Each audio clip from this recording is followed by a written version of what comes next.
Olá, boa tarde. Como estão? Sejam muito bem-vindos. Eu sou a Caroline, sou psicóloga. Por favor, me chamem de Carol. Eu sou especialista de qualidade de vida na Alper. E hoje nós teremos mais uma edição do Web na Alper e com uma super parceria com a Conexa. E eu quero agradecer você que está participando com a gente nessa tarde de quinta-feira. E hoje o nosso tema, ele é sobre o Setembro Amarelo, um tema lindo, um tema que inspira a vida, particularmente é um mês que para mim, inspira a vida, e é sobre a campanha de prevenção do suicídio. E eu sei que a gente pode encarar esse tema um tanto quanto difícil, um tanto quanto pesado, um tanto quanto desconfortável, mas são os temas mais difíceis, mais desconfortáveis, que precisam ser conversados, né? Que precisamos falar, justamente para que a gente possa desconstruir alguns preconceitos, para que a gente possa desconstruir alguns mitos, alguns tabus e construir juntos pontes e caminhos que nos conduzam à vida.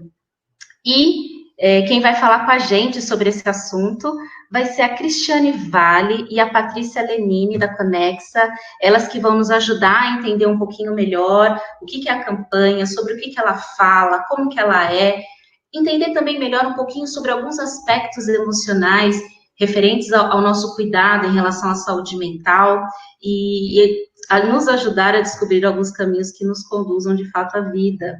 Eu quero convidar todos vocês a participarem com a gente desse momento também, e aí vocês vão entender que vocês não estão só participando, no final acho que vocês vão entender o quanto que estamos todos transformando um grande cenário juntos aqui.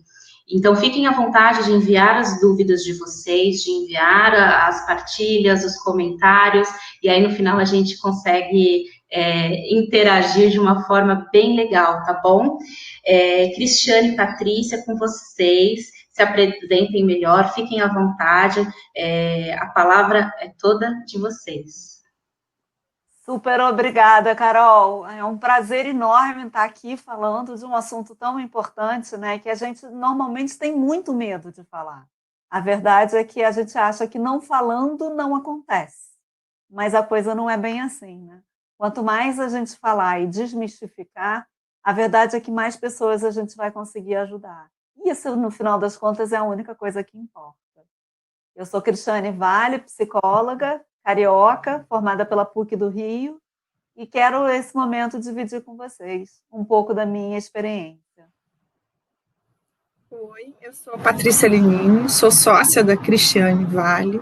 Nós trabalhamos juntas hoje na Conexa Saúde e promovendo aí essa discussão sobre saúde mental no geral e principalmente sobre depressão e suicídio, que são temas muito atuais, porque percebemos que grande parte da população mundial tem sofrido com a depressão, e uma depressão muito longa, que se torna, né, prolongada, levando a uma distimia, pode nos levar a pensamentos e ideações suicidas. Então, acho que é super parabéns aí para a Carol e para a equipe da Alper de estar trazendo esse tema para a mesa. A gente diz não colocar embaixo da mesa, a gente trazer para a discussão e realmente poder falar um pouquinho sobre isso aqui hoje com vocês. A gente vai agora compartilhar com vocês uma apresentação que a gente fez. Peraí. Desculpa, estou dando spoiler, a ideia não era essa.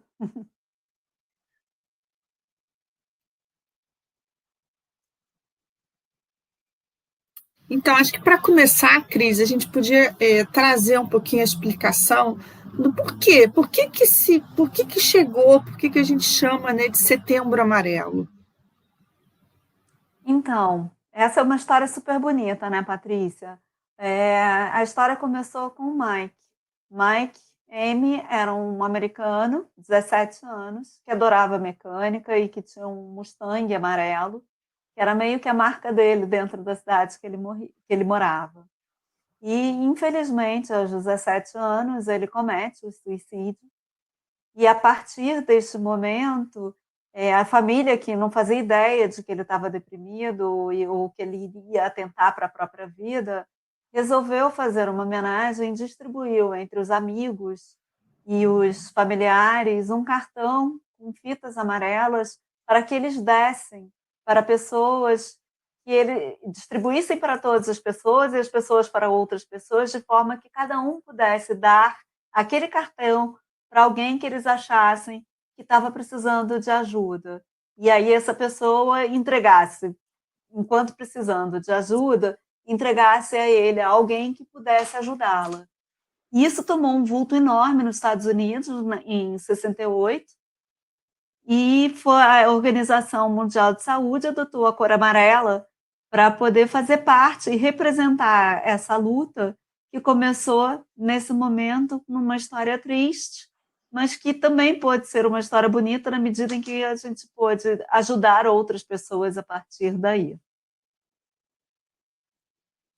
E aí surgiu, em 2003, na Organização Mundial de Saúde, o Setembro Amarelo, tendo o dia 10 de setembro como dia para a prevenção mundial, para a prevenção do suicídio.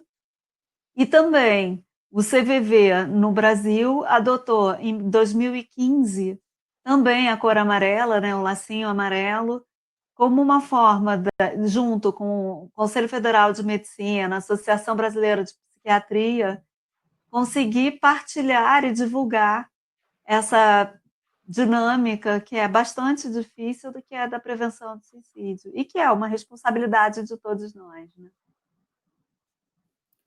E é verdade, né? O objetivo aqui é a gente conscientizar sobre o quanto temos pessoas que sofrem caladas, né? Que foi o caso do Mike, né? Então, a família ficou muito perplexa porque não tinha percebido os sinais amarelos de que ele não estava bem. E é claro, pode ser, como foi no caso dele, né, por rompimento de um namoro que levou ele a um ímpeto, né, de cometer uma ação contra a própria vida, mas muitas das vezes as pessoas se isolam, né, vão para dentro desse buraco, né, desse túnel interior, para chorarem sozinhas. E quanto mais eu guardo, quanto mais eu me isolo, mais desconectado do mundo e dos outros eu me sinto. Então, a gente vai ver que o suicídio e que a depressão, elas não acontecem de repente. No fundo, elas são um processo. Elas vão dando vários sinais antes, né, da gente chegar no ápice, né, de eu estar sem vontade de levantar da cama, sem vontade de viver o dia, ou sem vontade de existir mais. E acho que uma coisa importante é esse dado da Fiocruz, que é de... Eu fiquei perplexa quando eu li, que a cada 30 pessoas que estão dentro de uma sala, 5 já pensaram em suicídio. E pensando que hoje a gente está numa palestra com diversas pessoas, imaginar que algumas delas estão entre nós é ainda mais assustador, né? Porque dá uma personificação a isso.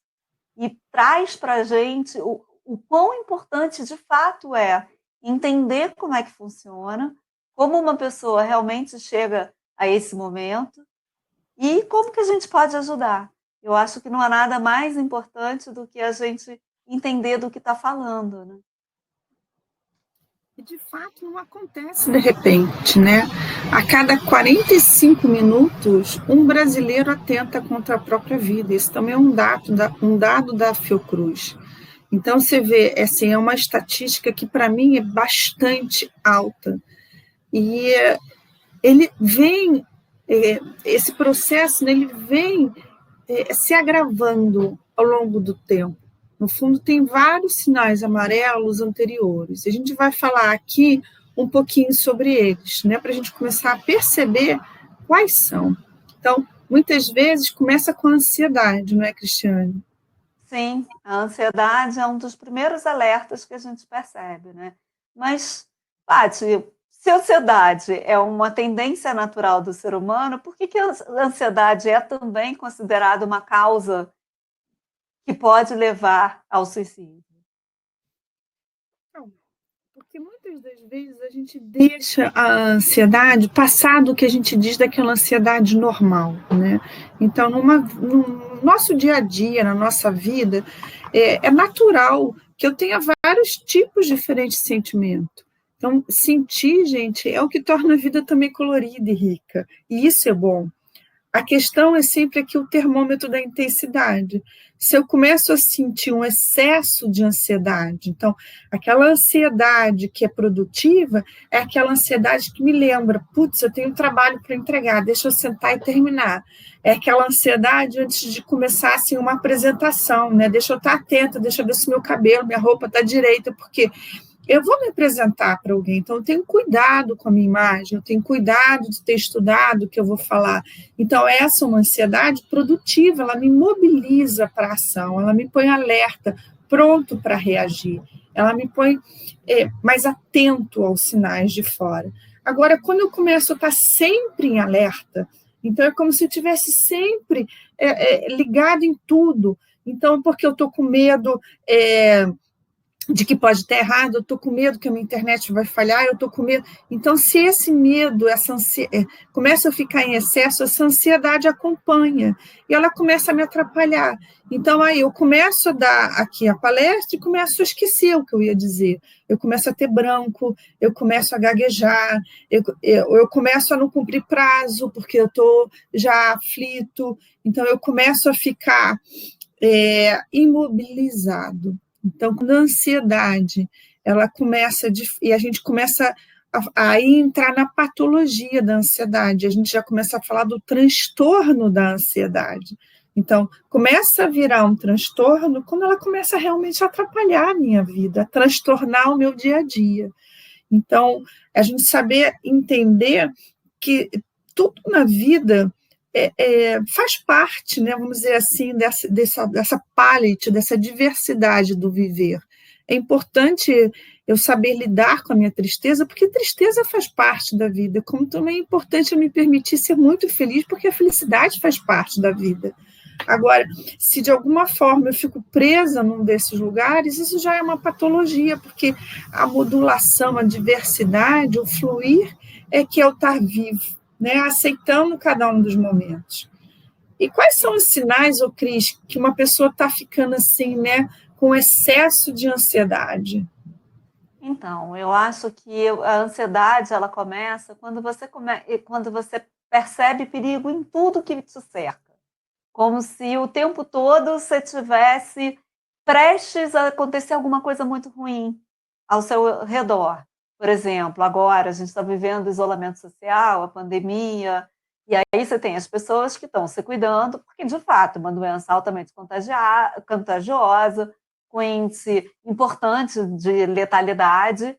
Agora, qual é a diferença entre você se cuidar e você estar o tempo todo achando que você vai pegar e com medo desse vírus, e aí você começa a não sair de casa, você começa a ter alterações de humor, uma hora você está extremamente feliz, outra hora você está extremamente irritado, você tem uma mudança nos teus hábitos alimentares, que pode ser uma falta completa de fome, você não tem vontade de comer, não está mais achando graça nisso, ou uma fome exacerbada que você tem vontade de invadir a geladeira e comer tudo que está lá dentro. Às vezes uma preocupação em excesso, nossa, mas será que eu vou dar conta, eu vou terminar, gente, meu chefe está esperando, será que ele está entendendo que eu estou entregando tudo aquilo que ele espera de mim? Será que eu estou conseguindo promover realmente todo o trabalho e dizer, olha, eu estou aqui, estou trabalhando, estou produtivo, você está percebendo? Então, com isso, muitas vezes a gente começa a exagerar na quantidade de horas de trabalho, você fica numa inquietação constante, você senta, você levanta, você senta, você deita, você levanta, a perna treme, você quer fazer 200 coisas ao mesmo tempo. E começam os sinais físicos, né? Uma respiração ofegante, vai sair pela boca, você começa a suar, uma tensão muscular muito forte, algumas questões digestivas, que também pode, às vezes, você come, aí parece que a comida completa, tendo comido uma salada, e não consegue digerir, e as coisas começam a fazer mal. Esses todos os sinais, se você tem mais de um deles, 2, 3, já está na hora de você começar a pensar em buscar ajuda, né? Porque você já tem alguns alertas que dizem que a coisa não está legal. E, Patrícia, quais são os sinais amarelos da depressão? Cris, eu costumo dizer também que a depressão ela não chega também de uma hora para outra, né? A depressão pode vir porque eu estou por um estresse muito grande no trabalho, então eu começo com estresse, o estresse vai me trazendo um cansaço, ou pode vir porque eu tive uma perda e infelizmente a gente está vivendo uma pandemia, né? A gente conhece, a gente sabe, a gente tem na nossa família perdas, então eu vivo um luto, uma perda que se estende, que se prolonga para além do que seria um luto normal, e aí eu chego na depressão. Então, vamos falar um pouquinho do que seriam os sinais, né? E alguns, vocês vão ver, são parecidos, né? Mas eu acho que principalmente a gente pode falar aqui das variações de humor. Então, eu começo a ficar muito triste, a não ter vontade, a não querer mais seguir rotina, e quase que assim, aí de repente consigo fazer uma coisa, mas aí volto para aquele estado que é um pouco mais de inércia, de apatia. E isso vem muito junto com o isolamento, né? Então, é a pessoa que vai se fechando, que não quer participar, que, olha, a gente vai fazer uma palestra pelo Zoom, eu já não vou mais, ou por qualquer sistema, né, que o webinar já. Então, eu vou, olha, já não vou participar, eu já estou cansado, eu já estou cheio da tela. E a verdade é que, assim, quem não está cheio da tela, né? É um momento que está cansativo para todo mundo. Mas se fechar, se isolar, também não é a solução. E aí entro num processo de negação dos convites, mas posso também começar a negar, já me cuidar, o autocuidado, né? Então, eu já não tomo banho, eu já não me arrumo, não vou sair de casa mesmo, né? Então, não pentei o cabelo, então eu começo a não me alimentar, então, sabe, eu vou numa escala, né? E começo a ficar mais relapso, então começam a vir aqui também os acidentes, né? Eu posso começar, por exemplo, a me cortar, me esbarro na mesa, me machuco, me corto, então começam a aparecer também pequenos acidentes quando eu já não estou com raiva de mim, porque eu estou me sentindo mal e não estou conseguindo reagir, eu começo a me machucar, então eu começo a roer a unha, comer o dedo, eu começo a me cortar, tem gente, enfim, né, automutilação é um dos sintomas graves que tem algo que não está bem. E tudo isso junto com uma ambivalência muito grande, porque muitas das vezes eu tenho vontade de ir, eu até chego a dizer, não, eu vou estar lá presente na reunião, eu vou estar lá presente no nosso encontro, né, na internet. E na hora me bate uma falta de vontade, eu não, me arrasto e não consigo ir. Então, é uma ambivalência, porque eu sei que, por um lado, ia ser bom para mim, ia ser interessante participar, mas eu não tenho motivação, eu não tenho energia, eu não tenho vontade de estar presente. E essa ambivalência, ela vai ficando ainda mais forte e vai trazendo uma dualidade quase, né, que eu começo a me sentir desnecessário. E a dualidade tem disso, eu sei que eu preciso fazer aquilo, eu sei que eu preciso estar presente, mas será que alguém sente falta? E eu começo a ter esses pensamentos, né, que são pensamentos de desamor, de desafeto, mas será que alguém vai lembrar de mim? Será que alguém gosta de mim? Então eu começo a me sentir muito só, e é uma solidão mais existencial, né, de como se eu tivesse profundamente abandonado, uma solidão de abandono. E a única certeza, no fundo, que nós temos é que nós nascemos só e vamos morrer sós. Agora, se ao longo desse caminho a gente conseguir, né, estar bem ao lado do outro, criar amizades que sejam sólidas, construir projetos que sejam frutíferos, viver dias que sejam felizes, às vezes não são coisas grandiosas, às vezes eu olhar, né, para uma, duas pessoas que foram extremamente importantes na minha vida e eu na vida delas. Então, acho que é muito importante aqui a gente alertar, né? Se eu me identifico com pelo menos mais de 2, 3 coisas do que a gente está aqui no geral falando, é bom ficar atento, porque assim, eu posso já não estar ok. E juntando a isso, se eu tenho um histórico, né, já ter passado por crises de ansiedade, já ter tido depressão anteriormente, então é muito importante estar atento, porque pode ser que ela já venha numa outra intensidade, num outro patamar. E aí, eu falo muito, né, quão importante é a gente buscar ajuda, porque quando eu estou doente, eu tenho uma dor física, eu dificilmente fico ruminando aquela dor física sozinha, eu vou ligar para o médico, vou tentar marcar uma consulta online, hoje em dia a medicina online está também tão em voga, mas eu vou me cuidar. E o que a gente tem visto é que a dor psicológica, a gente tem uma autocobrança, como se eu tivesse que ser capaz de lidar com isso sozinho. Né? Então, e isso cria um peso ainda maior para isso, porque, gente, a depressão está provada, ela tem alterações a nível bioquímico, a nível neurológico, a gente tem nos nossos neurotransmissores, então é importante, muitas vezes, realmente pedir ajuda. Não é falta de vontade, não é falta, né, de querer, é uma Não é doença. preguiça, né? Não é uma preguiça, é uma doença, né? E é preciso saber pedir ajuda e se cuidar quando eu estou deprimido. E aí, fala. Força. E aí a gente botou aqui essa imagem de Thanatos. Thanatos, que é o deus da morte, da mitologia, ele é também o renascimento, ele traz também com ele um renascimento, né? Porque a morte, a gente não fala só da morte física, a gente fala também do fim de alguma coisa, que pode ser o fim da vida, de fato, e a gente precisa falar sobre isso em alguns momentos, mas também pode ser um ritual de passagem, porque para você chegar à vida adulta, você já foi criança, e você teve que deixar de ser criança para ser adulto. Para trocar de emprego, você tem que deixar o emprego anterior.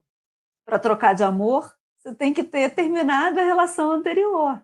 Para que você consiga plenamente entrar naquela nova era, naquele novo ciclo, naquele novo momento, de uma forma inteira. Então, acho que o que a gente quer trazer também é que nem tudo que a gente perde é só perda, porque em toda perda a gente tem também um ganho, mas tudo depende da forma como você enxerga. Você pode enxergar sempre o copo meio vazio, ou você pode tentar olhar o lado meio cheio dele. Né? Assim, tive que trocar de emprego, poxa, que bacana, é uma nova oportunidade. Tive que trocar de namorado, vou sentir de novo aquele friozinho na barriga. Tive que trocar de casa. Olha, uma nova oportunidade, vou descobrir várias coisas em volta da minha casa. Então, a vida é feita de ciclos. E ciclos que não necessariamente são ruins, mas são uma passagem para um novo momento. Só consigo nascer borboleta, né, se eu deixei-me, né, lagarta num casulo. Então, a gente conseguir entender que a transformação é o que existe de mais perene na vida. Né? A vida é movimento e a gente tem ganhos e perdas o tempo todo. É claro que tem algumas perdas que são mais difíceis quando a gente perde alguém querido.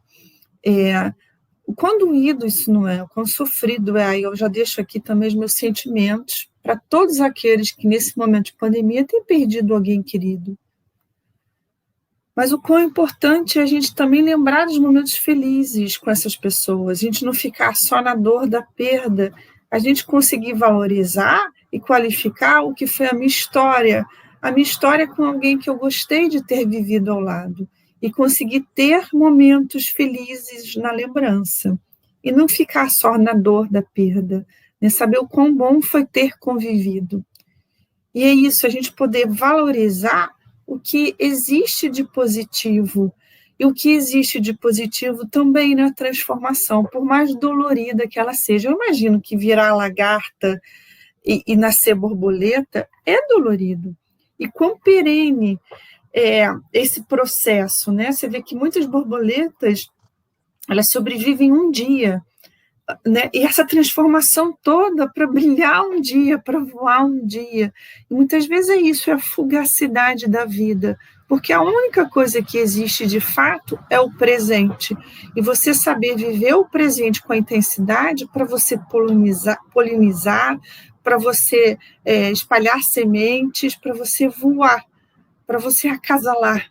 Então, e é tudo isso que uma borboleta faz em um dia de existência. Quando a gente poder também aprender e qualificar o nosso dia, né? E a gente ia falar um pouquinho já disso, né, Cris, que muitas vezes a gente não fala, né, e não pergunta para quem está lá no casulo, fechado, isolado e sofrendo sem conseguir dar esse passo da transformação, porque a gente tem medo de não saber o que dizer.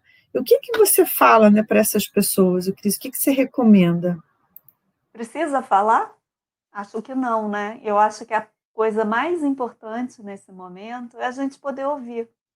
Se a gente estiver ao lado de uma pessoa que a gente vê que está num momento muito difícil, não tenta buscar uma palavra mágica, uma frase impactante ou alguma coisa fantástica.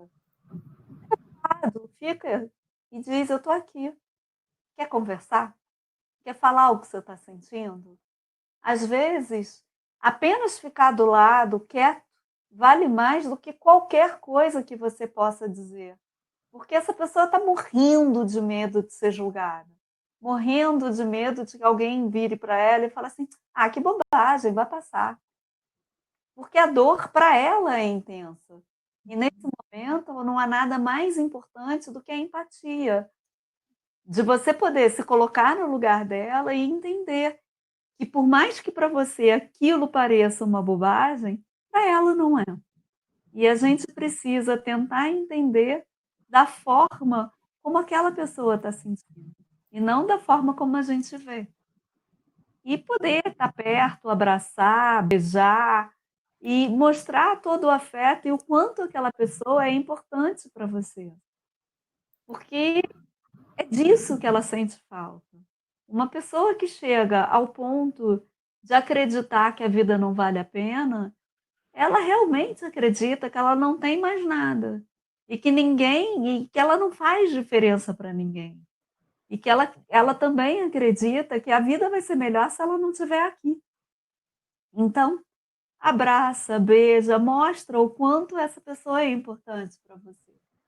Chama ela para fazer uma atividade com você, chama para dar uma caminhada, pede para te ensinar a pintar, fazer crochê, vão cantar juntos, vão escutar uma música, qualquer coisa que você possa fazer junto e que você demonstre que aquela pessoa tem uma função, e uma função super importante na sua vida.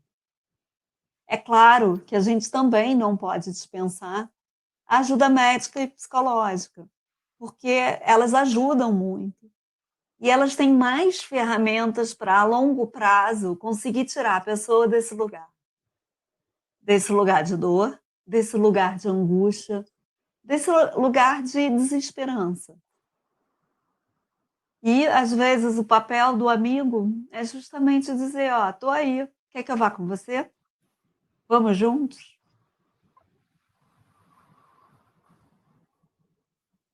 E chegamos a mindfulness, que é uma das formas que a gente acredita mais importantes que se tem hoje em dia e mais eficazes de tentar transformar essa realidade de uma forma diferente. E, Paty, você quer falar um pouquinho mais? Hoje não tem uma tradução, né, Cris, boa para a palavra mindfulness, assim como se fosse esvaziar completamente a sua mente. E é a primeira coisa que tem, né? Quando a gente fala, não pensa em macaco. Você pensa em macaco. Então, é como se fala, não pensa em nada. Você vai pensar, não tem... então, é muito difícil.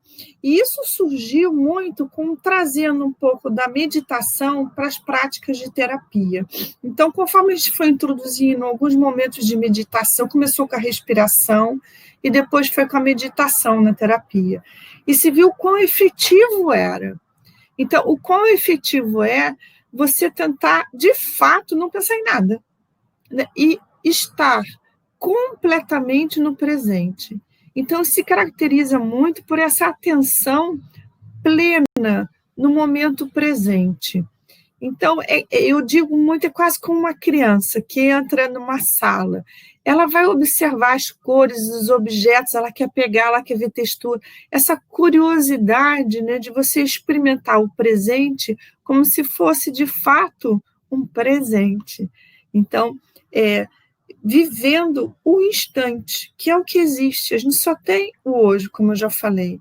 E é difícil, parece simples, mas é muito difícil. Então, a gente optou por deixar para vocês aqui, talvez, 7 dicas concretas antes da meditação, né? Porque chegar na meditação, às vezes, é difícil, nosso dia a dia agitado e corrido.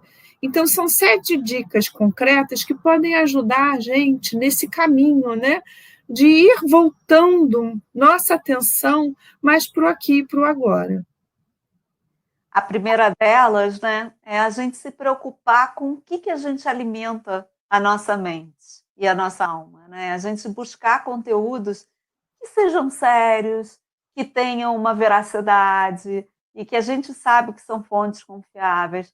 Eu não sei vocês, mas eu não aguento mais receber 500 milhões de mensagens completamente estapafúrdias no WhatsApp, porque essas mensagens só são alarmistas, só fazem a gente ficar com mais medo e mais inseguro, porque elas falam de coisas que, na verdade, a gente não sabe se é certo ou se está errado, de onde veio.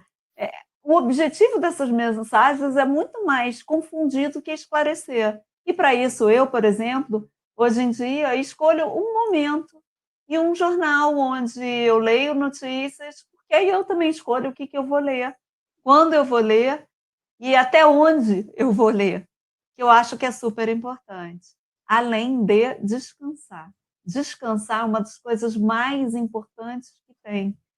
E na pandemia está quase um desafio, né? Com a quantidade de lives e de coisas que aparecem para a gente fazer, fora as tarefas de casa, fora o trabalho e essa necessidade que a gente tem de mostrar que está fazendo um bom trabalho, essa preocupação em dizer, olha, eu estou em casa, mas eu estou aqui de corpo e alma, fazendo tudo o que precisa.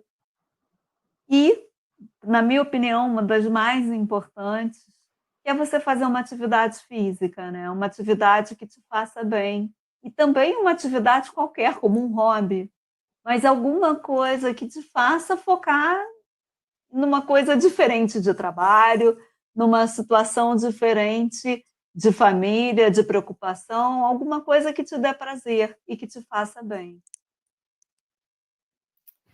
Eu adoro a próxima, né? Que é a gente cultivar a gratidão e a solidariedade. Gente, como isso ajuda, como isso faz bem.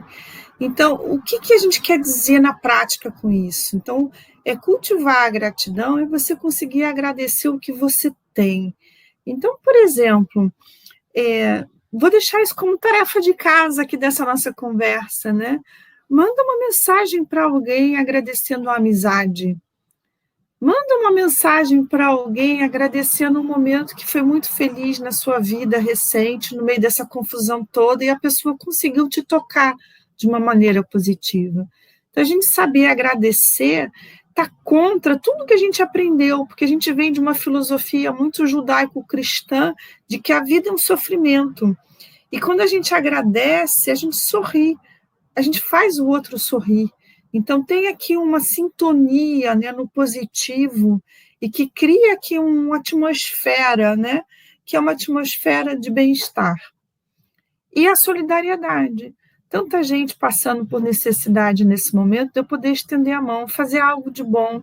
E às vezes são coisas pequenas, a gente viu no início da pandemia, né, aqueles anúncios, olha, eu vou fazer compras se precisar, está aqui, não sai de casa.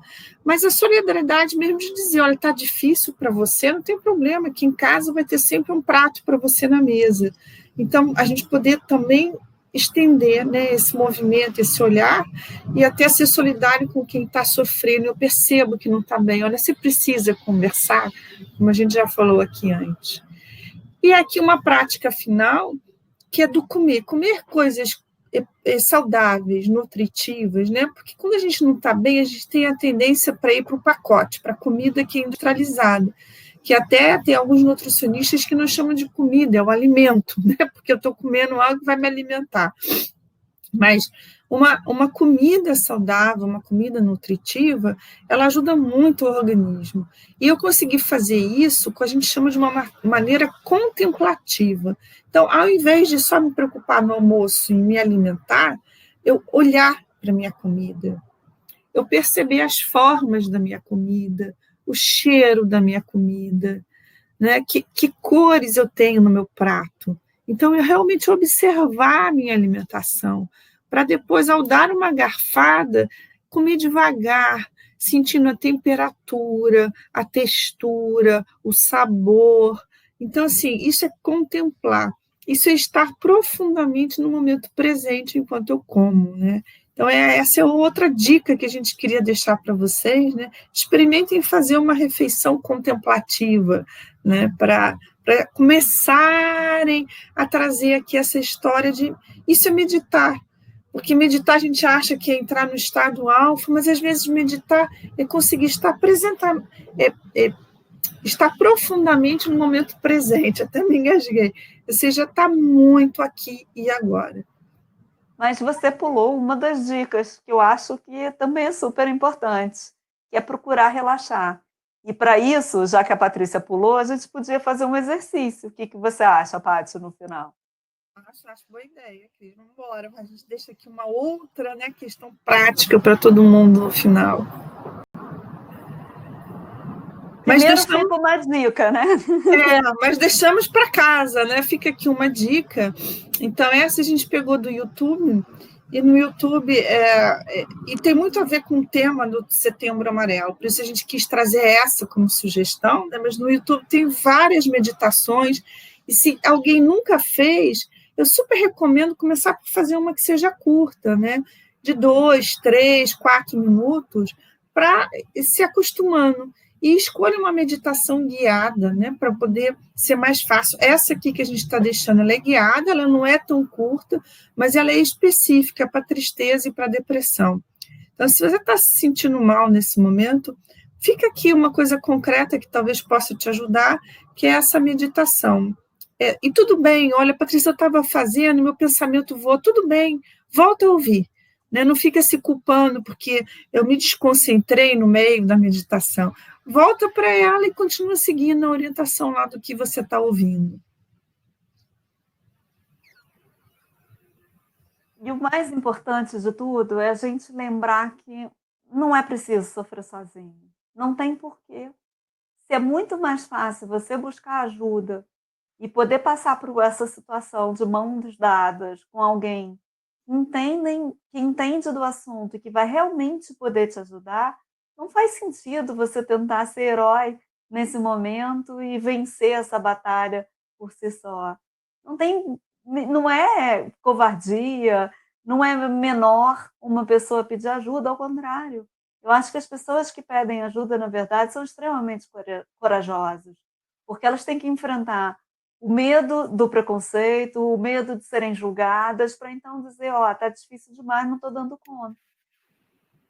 Né? E aumentando o autoconhecimento, você desenvolve a resiliência e que futuramente vai te ajudar a lidar em outras situações, porque a gente sabe, né? Como a Patrícia sempre fala, e hoje ela não falou, mas eu vou falar por ela, vou roubar a fala dela. A vida é que nem um eletrocardiograma. Tem momentos em que você está lá em cima, tem momentos que você desce, e essa linha tênue que varia para cima e para baixo, ela tem que ser dessa forma, porque uma vez que ela fica reta, quer dizer que você não está mais ali, né? Que a vida para você terminou. Então, o que a gente precisa realmente é aprender a lidar com essas situações, buscar ajuda, entender quais são os gatilhos e como desarmá-los. Como é que você, diante de uma situação que você sabe que vai te levar para um lugar ruim, como reagir e como enfrentar? E isso, o lugar para fazer isso realmente é indo atrás da terapia, porque ninguém melhor do que um psicólogo, nesse momento, para te ajudar a entender qual é o gatilho e, junto com você, construir uma forma de você desarmar. Eu acho que a terapia pode também te ajudar a redescobrir o seu propósito, né? Porque quem sabe, né, o porquê está vivendo, qual é o sentido que está tendo na sua existência, enfrenta qualquer dificuldade, qualquer como. Então, a gente deixa aqui essa frase como uma inspiração para você. E eu acho que é legal deixarmos aqui, então, o nosso exercício como despedida também, né, Cris? Nosso exercício de respiração. E vamos abrir para as perguntas. Mas a gente ia deixar hoje uma técnica super simples de respiração. A gente chama a técnica do 5-10-5. Também conhecida como 4-8-4. Não importa, no meio é sempre o dobro. Então, eu inspiro, contando mentalmente, né? 1, 2, 3, 4. Eu retenho o ar, contando até 8, e eu expiro, contando até 4. Então, se você fizer isso umas 4, 5 vezes seguidas, você consegue, no momento de ansiedade, dar uma acalmada e voltar para o presente. A gente costuma brincar, a ansiedade, né, sempre o problema do futuro. Eu estou com a lista de tarefas, um monte de coisa que eu tenho que fazer, que eu tenho que entregar. Então, isso ajuda a baixar essa expectativa, essa ansiedade na respiração, na pulsação, muitas vezes, e eu aí volto a estar mais sereno e poder ver qual é a primeira coisa, então, que eu vou fazer. Então, fica aí para vocês experimentarem em casa, um exercício prático de respiração, e bem simples, que eu posso fazer em qualquer lugar. Que fantástico, meninas. Eu confesso que eu estou lidando aqui com a minha ansiedade de toda hora, né? É um assunto tão inspirador, né? Que tem tanta coisa para a gente falar. A gente podia ficar horas, né? Falando de cada tópico. E tem sim algumas perguntas para fazer para vocês, mas antes eu quero realmente parabenizar e falar o quanto foi esclarecedor e o quanto foi inspirador falar sobre tudo isso. E aí, o quanto vai ao encontro do objetivo da campanha, que é levar informação, né, que é desmistificar. E aí a gente vai falar, acho que um pouquinho ainda sobre alguns pontos específicos, mas eu queria trazer um ponto que eu achei muito interessante, o quanto que a gente tem uma orientação, principalmente a definição de saúde, né, da Organização Mundial da Saúde, que é aquele estado pleno de bem-estar físico, emocional, mental e social, e não só a ausência de doenças e enfermidades, e o quanto que a gente pode trazer isso de forma bem específica para a nossa saúde mental, né, o quanto a nossa saúde mental também não é só a ausência de conflitos, de obstáculos, de sofrimento, de dor, né, também é aquela busca de sentir a vida pulsar, né, de buscar aquilo que nos faz bem, de buscar aquilo que nos dá prazer.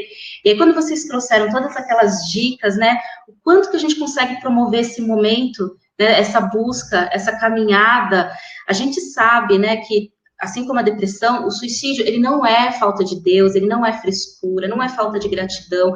A gente está realmente falando de uma pessoa que está em profundo sofrimento, em profunda dor, e aí ela encontra o limite dela. E aí a gente também tem que desconstruir o nosso julgamento e ter um respeito em relação à dor e o sofrimento daquela pessoa.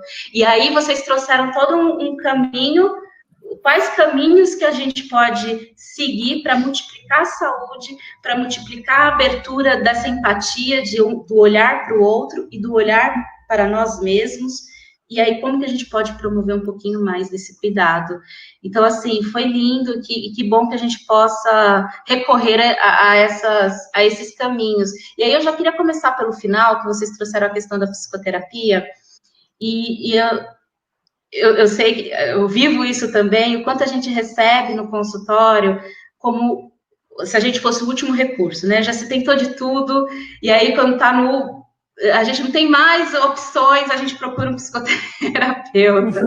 né? Então, por que as pessoas deixam, né, para procurar quando elas não estão mais conseguindo lidar, quando é a última, e às vezes nem quando é a última opção, elas ainda não procuram um psicoterapeuta, né?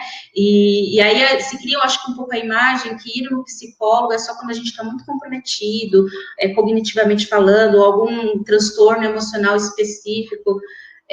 Por que será que as pessoas têm essa visão? Olha, eu acho que o principal é porque a gente é de uma cultura que o homem não chora.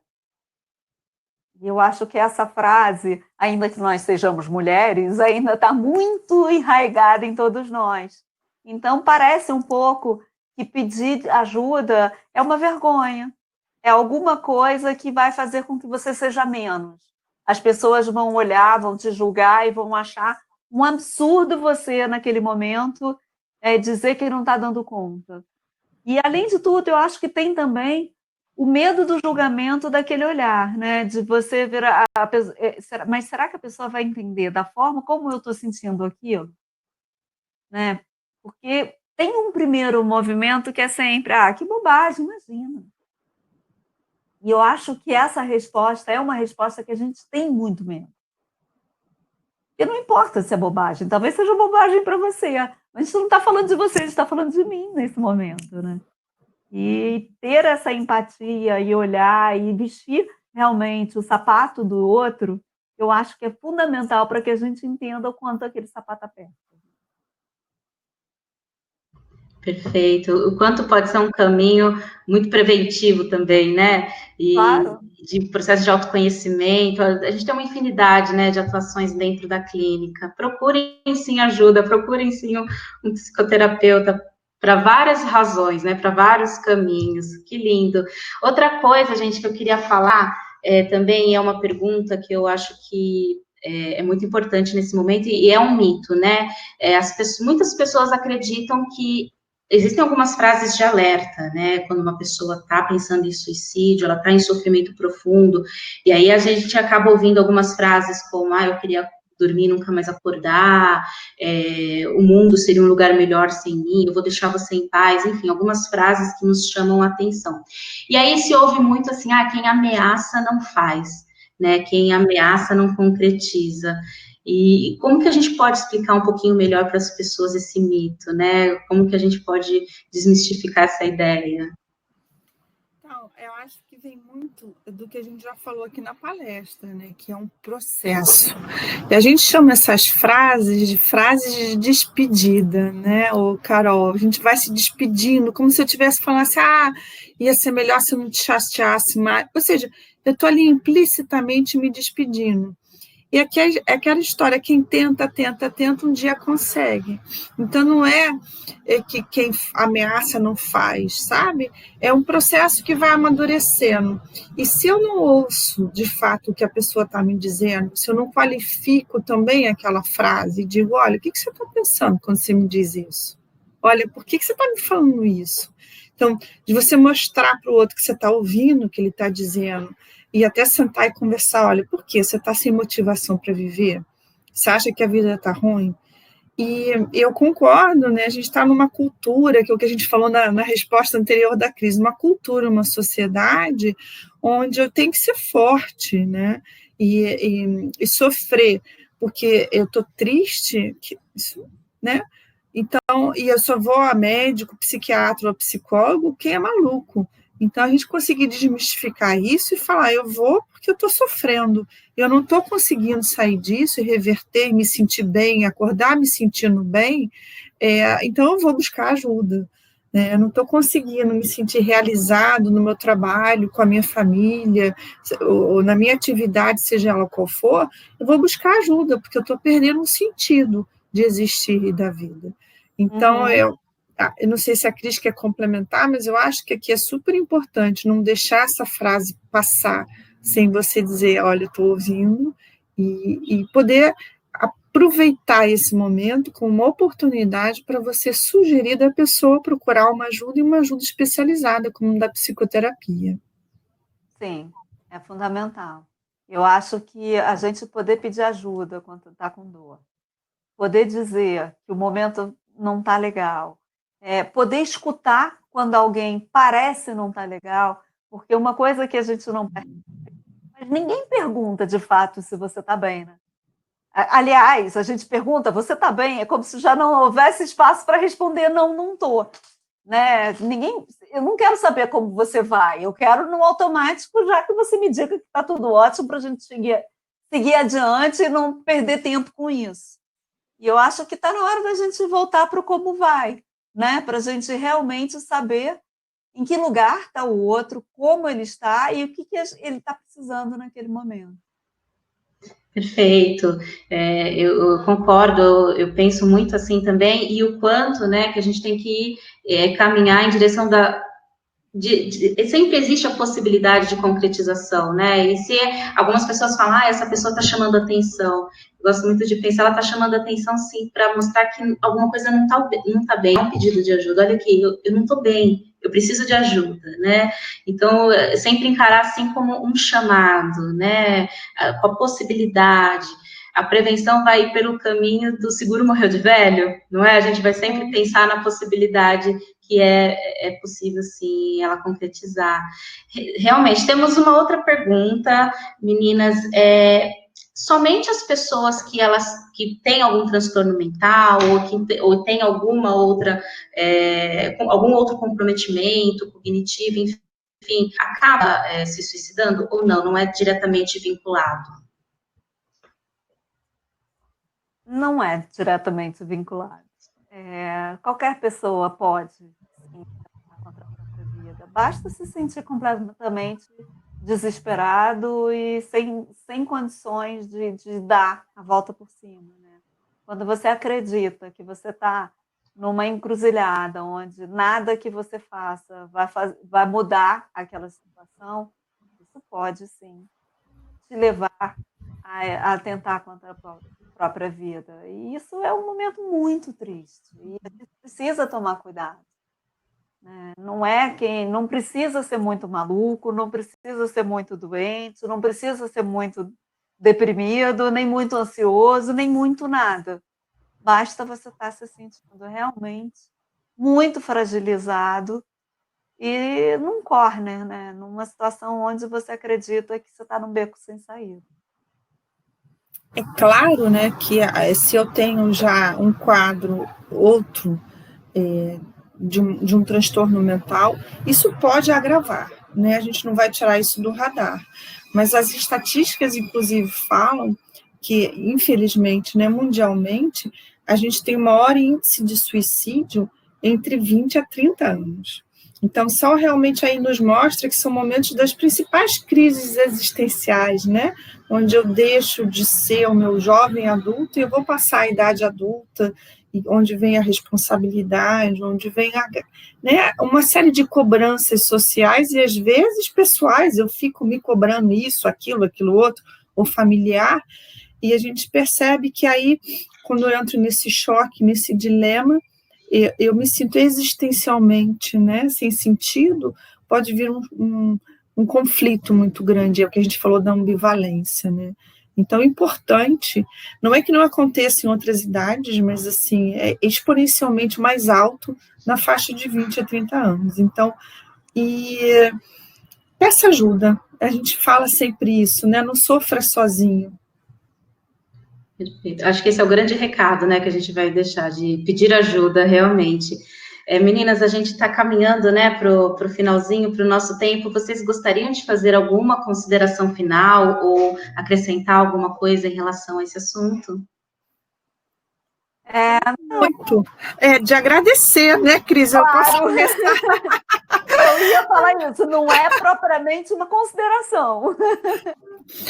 Queria agradecer aqui o convite, Carol, parabenizar a Alper por abrir esse espaço de discussão, essa conversa, por trazer esse assunto para a mesa, para a gente poder falar disso. Então, parabéns a vocês aí, enquanto time, tá?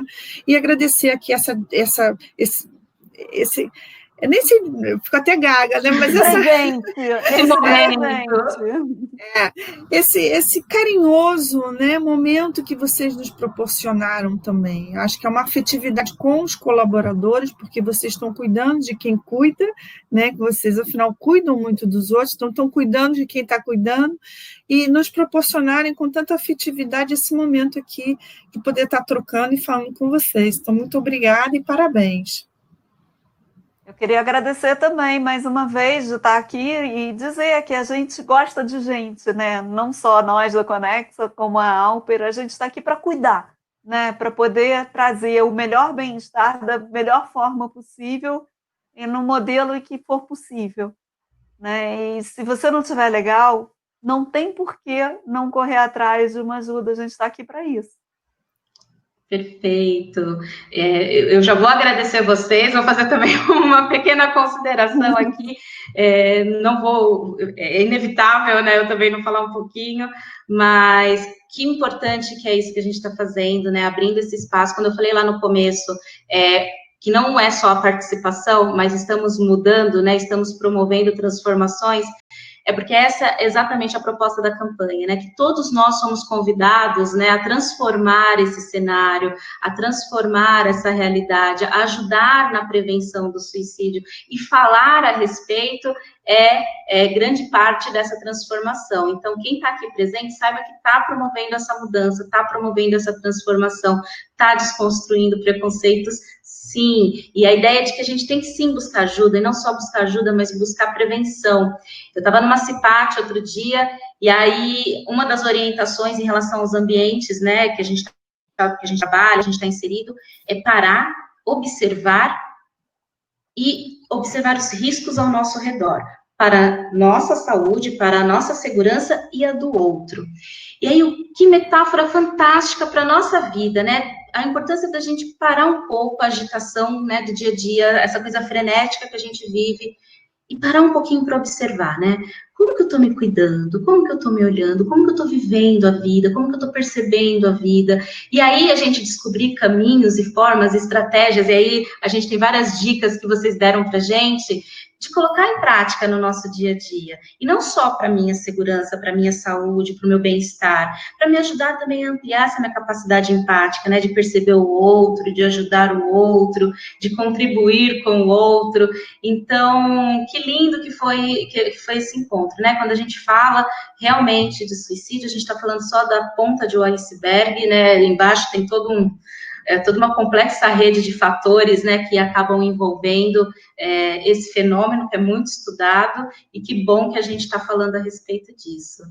Muito obrigada pela participação de vocês, pela apresentação fantástica que vocês fizeram. Eu tenho certeza que foi muito esclarecedor para muita gente e ajudou muita gente. Fica aqui o meu grande lembrete e recado do CVV, que é o Centro de Valorização da Vida, grande idealizador também do Setembro Amarelo, e que promove o apoio emocional voluntariamente, gratuitamente, 24 horas por dia, todos os dias da semana, por chat, por e-mail, por telefone, e o telefone é 188.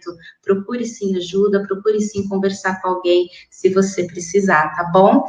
Obrigada a você que participou, todo mundo que participou, você que ficou até agora no finalzinho com a gente, muita mudança positiva que você está promovendo. Obrigada pelo seu tempo, fiquem bem e seguimos juntos, caminhando. Um beijo, gente. Beijo, tchau, tchau.